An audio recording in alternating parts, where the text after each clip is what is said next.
Hello and welcome to Gender Forking, the Life and Death podcast, where we discuss Stephenie Meyer's official feminist Twilight swapped. Nope.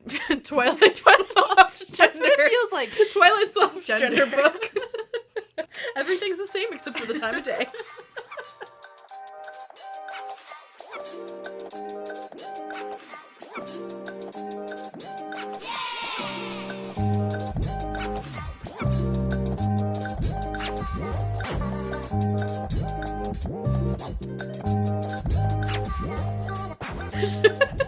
Gender swapped version of Twilight. Yep. She's your host, Sam. Yep, and that's Lori. Try not to get us mixed up. It happens all the time in our normal lives. Yep. I'm pretty sure that there are some people that have, first of all, never seen us apart. Yeah. But second of all, couldn't tell the difference either yeah, way. That's really real. Before we begin, what is the forecast? Today, the weather in Forks? In Forks, it is 59 degrees and partly cloudy, with a chance of afternoon showers. Sounds like my kind of day. Today in Maine, it is 87 degrees and sunny, and I am not thriving. So today, for this episode, we have... Oh, wait, what are we calling it? Today's episode is called Matching Tan Sweaters. We have read chapters 11 through 13 of Life and Death, and we will start by discussing chapter 11, Complications. Overall, this whole section wasn't as rich as the previous sections were. This is sort of like a part of the book where it's very, very focused on the relationship between Beau and Edith. Yeah. So it's a little bit slow in that regard, but it's great if you love fluff. Yeah, which I do. Yeah. Which I do. I love it very much. Actually, in this first section, I found several moments that I felt were quite gendered. Okay. Most of chapter 11 is Beau and Edith at school together, having conversations, like sharing information about themselves, just like kind of typical get to know you things. And there's this sort of interesting conversation at the beginning of the chapter on page 172 that I wrote down. It's interesting because I remember the equivalent conversation in Twilight. It's between Michaela. Yeah, Beau and Michaela, and she's like, so you and Edith Cullen, huh? And she says, I don't like it. And he says, well, you don't actually have to. And she says, so she just snaps her fingers and you heal? That's so different from what happens in Twilight. Yeah, in Twilight, it's like, it's kind of funny because the way that they put it, like, I want to say that Michaela, like, mutters, I don't like it. Yeah. Whereas, like, Mike is... He's, like, almost expressing his concern. Yeah, he's and, like, he's afraid of I don't Edward. like it, you know? Yeah. And does he, I know in the movie he says he looks at you like you're something to eat, but does he say that in the book, too? I don't... We can check. You and Cullen, huh? He asked, his tone rebellious. That's none of your business, Mike. I warned. He looks at you like you're something to eat. It is mentioned in Twilight. It's like she could have easily written that line about Edith as well. Yeah, definitely. It's like sort of like a predatory statement. Yeah. Which has a double meaning because she's actually a predator. He doesn't say, so he just snaps his fingers and you heal. Like, this is a very much like a connotation of like, she's like, you're whipped. You're whipped, yeah. Which is so sexist. Yeah. And I don't think that there's like necessarily an equivalent. No, I don't think so. I don't think there's an equivalent to being whipped. I think if you're whipped and you're a woman, you're like either you're being abused, being loyal, or you're being like abused and exploited. Yeah. You know, which like it doesn't really seem like Michaela's concerned that Beau is being abused by Edith. Yeah, and it also like doesn't even like aside from that, it doesn't even really make sense why she's saying that to him. Yeah, because like there's nothing to suggest that is the case. Right. There's not like they have not Beau and Michaela have not talked about that relationship. Right. Like, have been no public displays of, like, Edith making Beau do stuff. Like, they are just, like, in public together. Right. So it doesn't really make sense why she said that at all. So I'm confused as to, like, why Stephenie Meyer decided that was the right line. Right. I would agree. Yeah. I also wrote that scene down. Yeah. There's another moment that might need to be cross-referenced. I remember pretty clearly, I believe, in Twilight, when Edward spies on Bella in gym class, she's, like, pretty angry about it. But in Life and Death, Beau's not very upset about it. They just sort of laugh it off. Right. Yeah, she does get mad. She's like, you weren't listening again. I was horror-struck. All traces of my sudden good humor vanished. How's your head? He asked innocently. You're unbelievable. I turned, stomping away in the general direction of the parking lot, though I hadn't rolled walking out at this point. He kept up with me easily. We walked in silence. A furious, embarrassed silence on my part to his car. That's what I remember exactly. But here, it's like, she says, "How was Jim?" And he said, "I was suddenly suspicious." "Fine." "Really?" Her eyebrows shot up. "How's your head?" "You didn't." She started walking slowly towards the parking lot. I automatically fell into step with her. "You were the one who mentioned how I'd never seen you in gym. It made me curious." "Great," I said. "Fantastic. Well, sorry about that. I don't mind walking home if you don't want to be seen with me." So it's like more of a joke. It's more of a joke. Like a disagreement or like a betrayal or of like an invasion of privacy. Yeah. I do think which is cool, but it's like Edith is better. Yeah. I guess. I don't know if it's like one of those things that Stephenie Meyer was like, maybe I should change that because like it's kind of mean, but I just like don't think so. I don't know. I do think it's notable to say like on the next page that when Beau and Edith are talking about Royal's car. Royal's convertible. I also wrote something about that. The scene is identical. It's identical. It's guys ogling her Royal's car, just as it is in Twilight. Mm-hmm. So with this, so like the car thing, like Stephenie Meyer can't make up her mind like what is gendered about cars and what isn't. Because so like if Jules were there, Jules would be drooling over the so, car like, as well. Julie's into cars, but like a bunch of random girls are not into cars. So it kind of brings up this question again of like who is allowed to have like these quote unquote gender swapped interests and like who isn't. And again, it's like men continuing to be masculine in their interests and girls just being masculine as well. Even the way that Beau and Edith talk about it is the exact same with like the whole like I don't speak car driver. Yeah. But then immediately afterwards, Edward asks, "Are you still angry?" But there's no anger in this scene. Yeah. I think, in the beginning when Stephenie's like, Beau isn't as angry as Bella, he doesn't have the chip on his shoulder that she does. I wonder if this is one of those moments. But, like, why? I really wonder why. It just gives off the impression that he's more of, like... a relaxed, like, easygoing guy. Or, like, the dopey guy that's just following around the beautiful vampire. Yeah, and then Bella's, like, I don't know, has more insecurity and, like, moodiness, honestly. Yeah, it's interesting. Like, going back to the cars for a second, like, the whole thing where like men and women being interested in masculine things is like a very typical like approach to like unisex stuff or like gender neutrality, where it's not actually gender neutral, it's just defaulting to masculinity, right? Which happens like all the time. Which will be interesting to see like what Archie's interests unfold to be like. Yeah, because... so it's harder because like that's part like fashion was like so much a part of like what Alice stood for, I guess. Like a lot of other stuff too, but like that's a really big part of it, and they've hinted that will be true.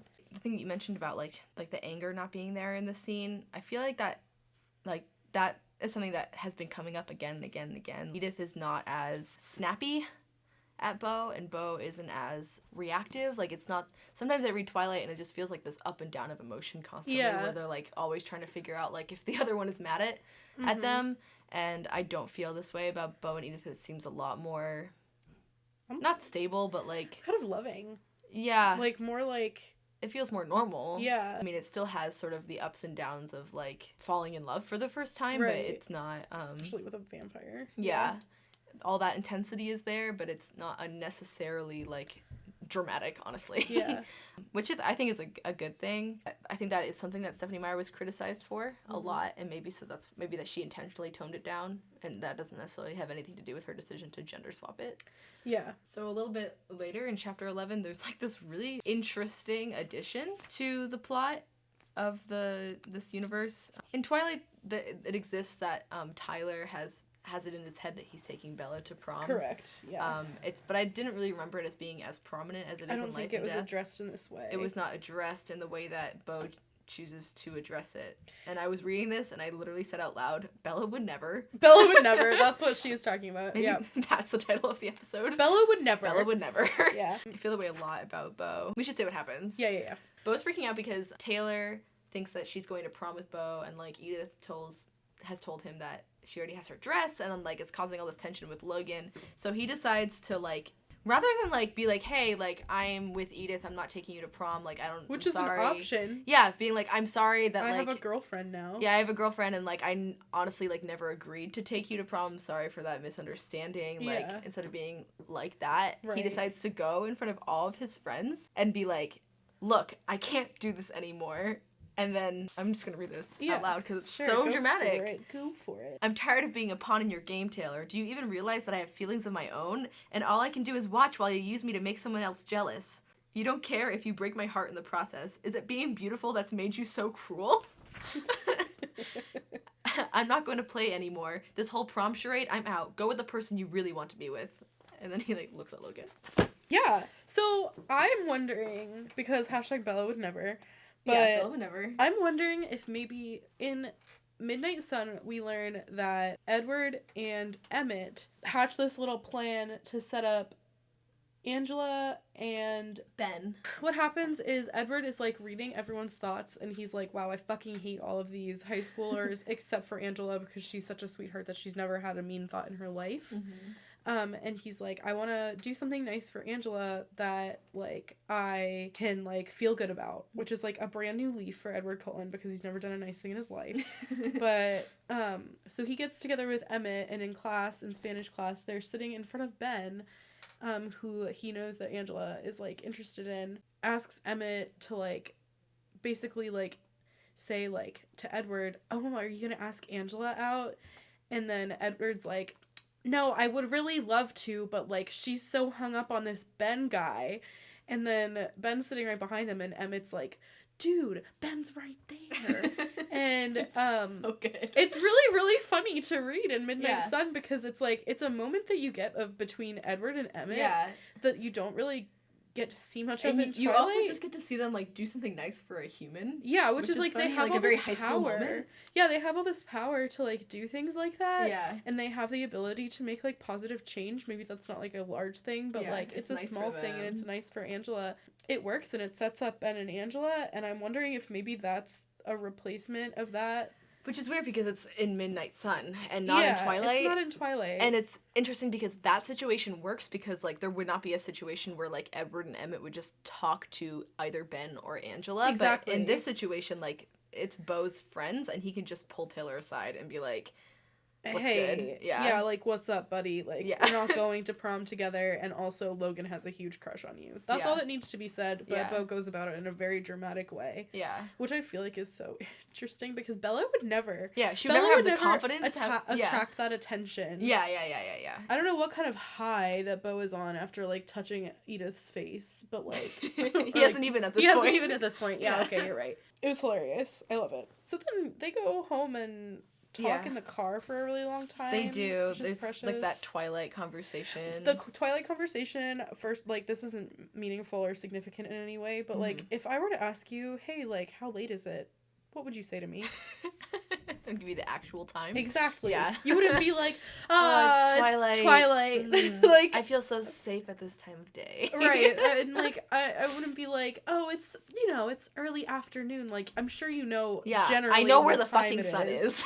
Right. You don't need to tell me, like, oh, it's dark out. Like, if I'm asking you, like, how late it is, I want you to be like, oh my god, it's 5 o'clock. Like, you better get inside. Charlie's gonna be home soon. What time is it? It's daytime. It's nighttime. We should fuck with everyone on your house and be like, what time is it? I'd be like, you know, it's like the sun has passed the elm tree, but not yet reached the oak. Are you fucking with me? Like, just tell me what time it is. I wrote down a part on page 183 for those reading along at home. You better be. You better. Beau tries to kiss Edith in the car. Yeah. I don't think that happens in Twilight. I don't either. I don't remember Bella making that attempt. I really want to check because I don't want to, like, get hated on by the fans. Yeah, the diehard Twilight fans that are gonna listen to our podcast. I hope you're out there. Not even close. Nothing in Twilight at this part. Nowhere does Bella try to kiss Edward, which is just so weird that she keeps doing that. Stephenie Meyer. Again, like, I don't know. You mentioned, like, the idea that, like, it's men who have to initiate sexual contact or whatever, but, like, in chapter 13, which we'll talk about, like, Edith is the one who kisses Beau. Yeah. And, like, so it's interesting because, like, there is this thing where, like, he keeps sort of, like, maybe unconsciously, like, leaning towards her or, like, going to cross some boundary that he's not sure, like, where that boundary is because he doesn't want her to freak out and, like, I don't know, kill him. Is really what it is. But it's, I mean, it really mimics, like, this, it's really a dialogue on consent, I feel. And, like, these are added in moments and we don't have an equivalent in Twilight because Bella just kind of, like, stays put. Yeah, and waits for Edward to come to her. Yeah.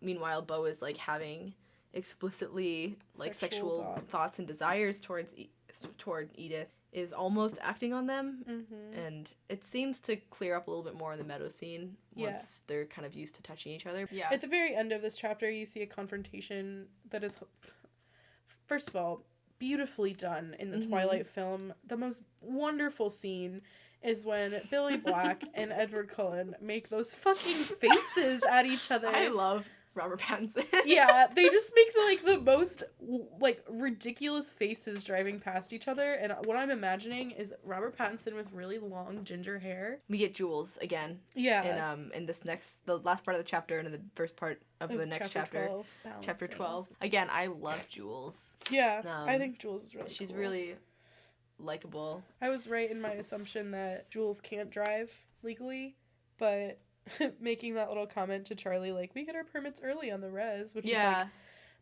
it's kind of like Charlie's reaction is that like he's like, no, you fucking don't. Yeah. But like I think it's funny. I'm under the impression that Stephenie Meyer changed something in this book so that like she's not going to be writing the other ones. Yeah. I don't know what that is yet, but I'm under that impression. And also like just from hints online, I'm thinking that might be right. The way that I feel about Julie is much more positive than the way I feel about Jacob. Yeah. And I'm not sure if it's just where I am in my life, but I feel like I feel more positively about, I feel like Beau and Julie make potential actual sense as a couple. Right. Whereas I never felt like Bella and Jacob should be a couple. I felt like that never ever made sense. I don't know how I feel about that, but I do feel like Julie and Beau make sense as friends. Yeah. Right now. And for sure. In the way that Bella and Jacob made sense as friends, but even more so. Yeah. Like it makes more sense to me that Julie and Beau would be friends. I don't know why that is. Maybe I think it is Beau specifically though. I think it's Beau. Yeah.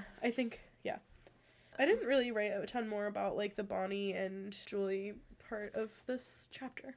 Yeah, it's certainly interesting that Charlie is still Charlie, but now we have his best friend is a woman. Right. And they're watching the game together and like yeah, something I thought about is, as Sam said, like we don't know if this book will leave the potential for this to be explored in future books, Stephenie. But Charlie can't fall in love with Sue Clearwater if he's straight. Yeah. So either Charlie's gay, which like Stephenie Meyer would never. Stephenie Meyer would never. I would, though. Yeah. Sue Clearwater is a woman still, which could be one of those, like, mysterious, like, not swapped characters. I don't think so. I doubt it, though. I don't think so because I think I saw those names online. Oh, you did? Yeah. Okay, I didn't see them.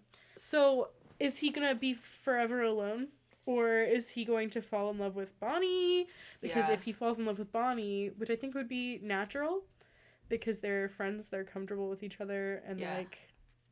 I don't think that would be out of the question. Then Julie and Beau would be step-siblings if they get married. And I love it. Mm-hmm. Anything to make the Jacob-Bella relationship fail, I'm here for. Yes. Even if it's in a gender-swapped universe. Yeah. I don't have anything else for that section. Sure. I just wrote down Archie with the heart because we actually get like a small interaction between Beau and Archie. Mm-hmm. They get introduced the afternoon before. Edith and Archie are going to go hunting before Beau and Edith spend a day together on Saturday. And I love him. Yep. And he's very important to me. Yep. And I would die for him. Mm-hmm. And that's it. I just wanted to say it. Sure. I wrote, page 194, that when Edith leaves a note to be safe... Yeah. The handwriting is different. The handwriting is not the same. It's different. It's different handwriting than Edward's handwriting. Yeah. It's a little more ornate. Bit more feminine. Yeah, and Edward's handwriting is pretty feminine. Yeah, because it's to begin nice with, handwriting. Because it's script, it's old-fashioned, it's beautiful. It's kind of Edith's is even more like... Which is funny. Ostentatious, I guess. Yeah. And like, I think it's so interesting that out of the things she chose, she looked at that little be safe and she was like, no. Edith would not write like that. More frilly, please. Yeah, like let's improve upon this. Yeah, this looks even more like obnoxious calligraphy. Like no one would write like that. Like you could have really nice handwriting and you wouldn't write like that. There was one little comment that kind of reinforced something we talked about before, which is that Beau says that he's seen plenty of horror movies. Yes. And which adds to that he saw an action movie recently at the Right. beginning of the Which book. Bella would never. Bella would never. Once again. I have a couple more things to say about this chapter. So I think it is interesting that they show up wearing matching clothes. Yep. And I thought that was so Sam and her boyfriend Alex. Shout out to Alex. I can't believe I'm the editor of this podcast. Can't believe you're leaving that in.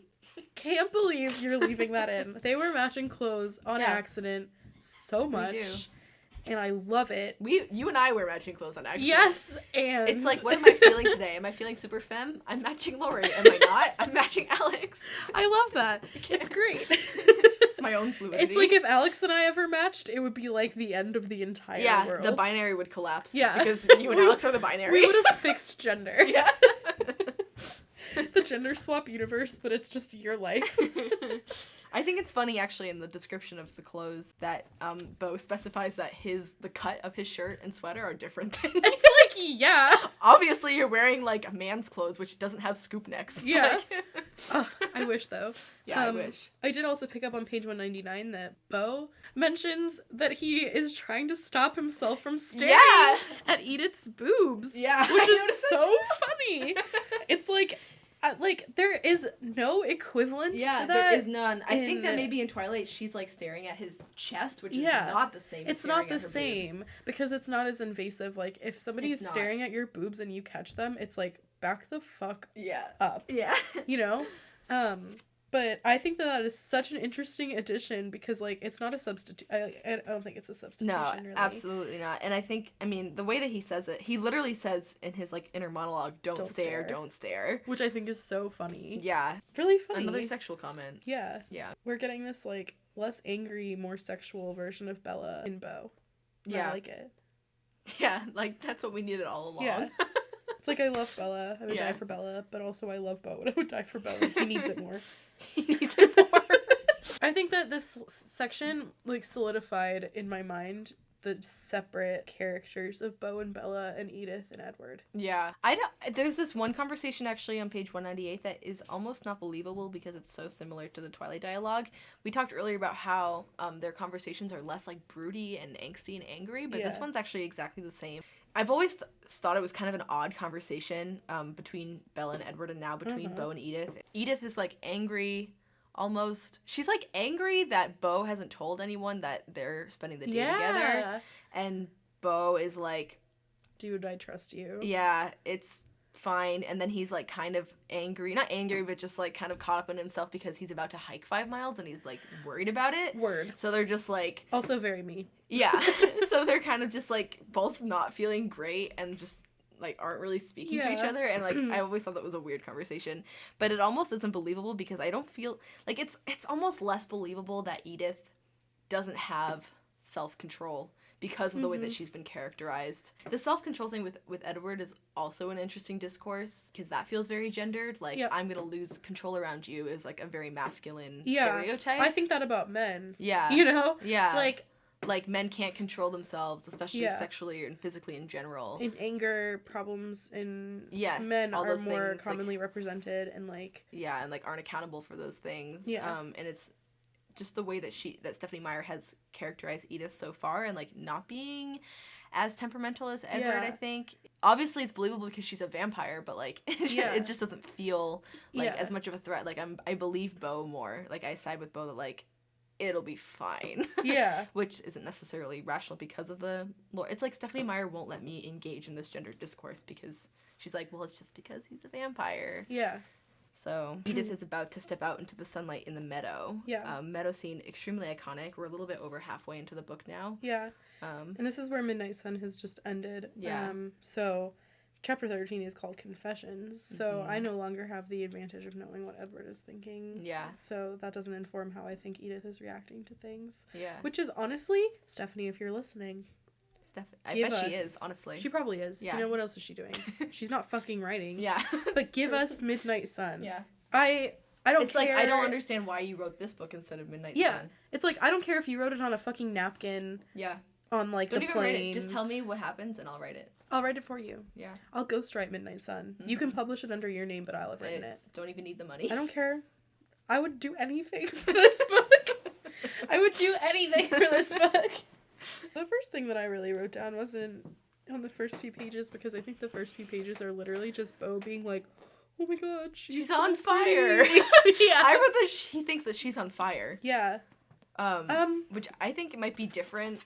He literally, like, freaks out for a second because he thinks that Edith is catching on fire in the sunlight. And then he, like, there's this really, like, dramatic but kind of fun part where, well, first of all, he runs forward and he almost falls to his knees. And then she's so beautiful that he's like, I thought about falling to my knees on purpose. That was the kind of beauty that you worshipped, that you built temples for and offered sacrifices to. She doesn't say anything about him being on fire. She doesn't say anything about the falling on the knees. She doesn't say anything about the goddess. She doesn't say... She says that he looks like a perfect statue carved in some unknown stone, smooth like marble, glittering like crystal. Yeah, there's actually kind of a nice moment that I felt kind of hits home more for, like, the whole Edith dealing with how she feels about herself.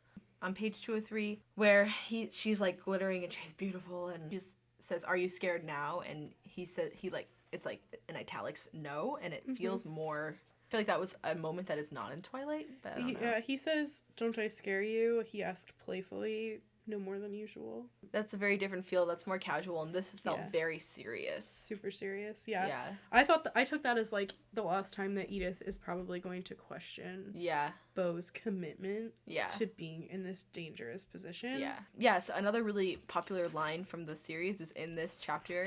So the lion fell in love with the lamb, and that has remained the same in this. Which I think book. Is really... She chose to keep that same line. Yeah, and I think that that's great. Which is cool. I like that she changed the one before with the irrevocably in love with him. If they had changed that, if she changed that, I hate mail. First of all. But also, it kind of goes to show, like, what we've been talking about, that, like, Beau's not going to be like, I'm not a lamb. Yeah. And he's just like, yep, I'm I'm the a lamb. You're a beautiful lion who glitters in the sun, and I love you. I think that was nice that they kept that the same. They're about to leave the meadow, and Edith, it's very exciting. Edith is going to... It's great. It's great. Edith is going to actually carry Beau on her back, which is something that we were robbed of in the blood type chapter. Yeah. For multiple reasons. But she's actually going to piggyback style carry him, and run with him down the mountain again. Yeah, and Beau is hesitant that this is going to work because he's like, you're so small. Look at my long-ass legs. Yeah. And she's like, oh, you don't think I can do it? And she runs away, picks up a fucking boulder, and brings it back. Edward did not do that. She didn't have to prove anything, which, like, I understand. Yeah. But also, it's like, she can carry you, Beau. Yeah, it's like, relax, Beau. Yeah. And then they get down to the, I don't know, near the car, I guess. Yeah. And, Beau is dizzy, just as Bella was. And then, kissy kissy. First kiss. Which is the same. Yep. As in Twilight. Dialogue's the same. Dialogue's the same. Reaction is the same. Yeah, that feels different. Yeah. That Beau has this really strong reaction. It doesn't feel as much of a surprise because of how little self-control he's had around her in terms of, like, trying to touch her, and then, like, now when she's like, stay very still, and, like, kisses him, he, like, becomes wild. He's like, whoa! That reads differently. Like, I'd be so pissed if I were. I'd be like, I told you to stay still. But when Bella does it, it's like the first time that she's really initiated any physical contact with. Yes. Well, she doesn't initiate it, but it's the first time she responds to she's kissing him back and, like, touching him, and, like, she's never done that before, except for, like, just now in the meadow where, like, she touched his face. Yeah. And, like, held his hand. Which is, like, different. I think it's very, like, weird. It reads very different. Yeah, and, like, I mean, just going back a second, like, in Twilight, they don't really touch at all before the meadow scene, but in Life and Death, like, they're holding hands and having some casual contact before. Right. So it doesn't feel as significant, although it is Edith going through this process of, like, getting used to touching Beau and, like, being okay with it and, like, not being taken aback by, like, his scent when that happens. Yeah. It doesn't feel the same. From then on, they just kind of drive back, I guess. Edith insists on driving back because Beau is, like, starstruck and what she says, she calls it, like, drunk, like, intoxicated by her presence, which is, like, so funny. Yeah. And, like, love that line. I love it. Line. Yeah. It's from Twilight. It is from Twilight. But it comes off as funnier because, like, I buy that they're in love so much more than I buy that Ella and Bedward. That's the Twilight we deserve. Ella Bella and Edward. Yeah. Twilight, but all the names are changed, but all the genders are the same. Yeah. It's different. I do believe that Bella and Edward are in love. Yeah, like totally I buy really it. believe it. I completely understand why. But I think that Beau and Edith's relationship is more relatable. Yeah. And almost more human. Yeah, and I don't know why yet. Yeah. I don't know why. I don't either. Maybe it's because they're less moody. Yeah. And that's like my least favorite criticism of Twilight, that Bella and Edward are moody. Right. But like they are, and like it's fine. Right. But this kind of reads more of like, you know how the Twilight movie comes off as like much more like broody and angsty than the book does? Yeah. This even comes off as like a heightened, more funny, more relaxed version of the original, like the book. Yeah. And it feels very different. It feels so different from the movie. Yeah. And it even feels different from the book. So yeah. I would love to turn this into a movie. Yeah. I was thinking about that actually. I would absolutely love to. Because I think it would be much more lighthearted. I think so. It's like, that's what we deserved in the first place. It's like, what if we gender swap, but we just have Kristen play Edith and Rob play Beau? Please. That'd be so interesting. Please.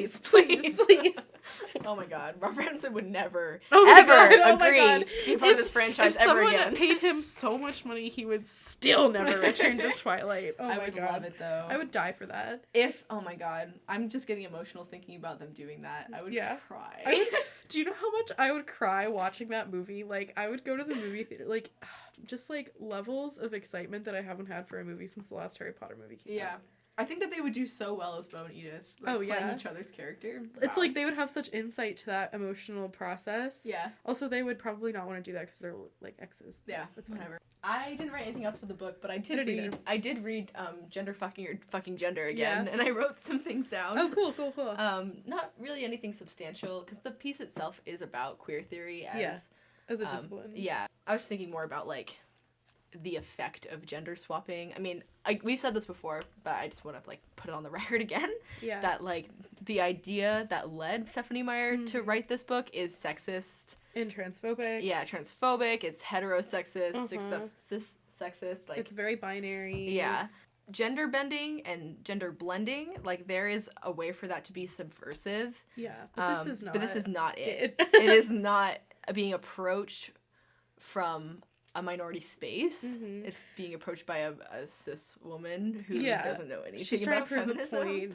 I would love to see Twilight with gender boundaries blended in a way, or bent in a way that isn't this way. Yeah. Because if you're gonna gender swap a book that is entirely of cis characters, you're not gonna... What's the point, honestly? What's the point? You're not leaving any room for any ambiguity. You're reinforcing those binaries. Yeah. You're closing off the possibility for non-binary characters. You're like... Yeah, and even while it's like, sometimes reading this can feel subversive, it's like in a very much like...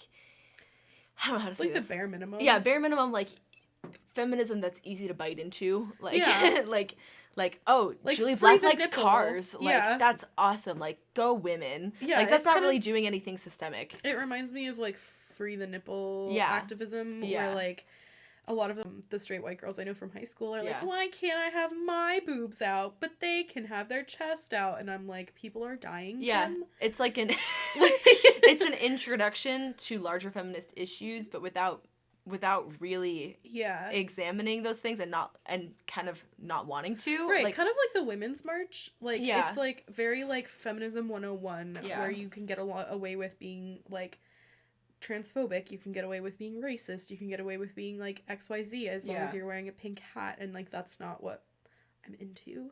It's very surface level, and it engages like a crowd, which I get is cool, but like it doesn't actually... It's not interested in, like, dismantling oppression. Yeah, it's not really... Stephenie Meyer did not queer Twilight by writing this book whatsoever. She did not fight any sort of dimorphism, which is interesting because I don't even know if that's what... Like, she definitely intended to do something, and I think it was just to prove her own point. Yeah. But she was not intending to be like, girls and boys can do whatever they want. Right. Like, that was not the point. Right. Yeah. This book is, I think... really small. That it would be very, very interesting to come at this from, like, a trans perspective, because there opens the possibility for vampire childbirth in Breaking Dawn again, and that would tie in really well to gender-neutral parenting. Absolutely. And that would be so cool. There's a lot of things that could have been done with this to make it like a very cool queer vampire story, but they weren't. So join us next time where we read the next couple of chapters. I don't even remember, but I think we're gonna get into the point where we meet The Cullens for real, which yeah. is so exciting. I'm extremely excited to learn more about them and what they're like as their new forms. I'm lit for that. Yeah. Lit for that. Join us next time for some cool Cullen discourse. And who knows what else, honestly. All right, that's all, folks.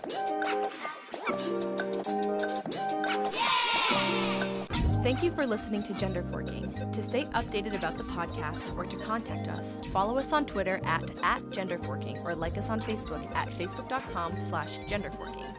For more Twilight content from us, you can follow our blog at bowlingshirtbellas.tumblr.com. If you haven't read Life and Death and you aren't reading along at home, visit bowlingshirtbellas.tumblr.com/genderforking for plot summaries and more information about the text.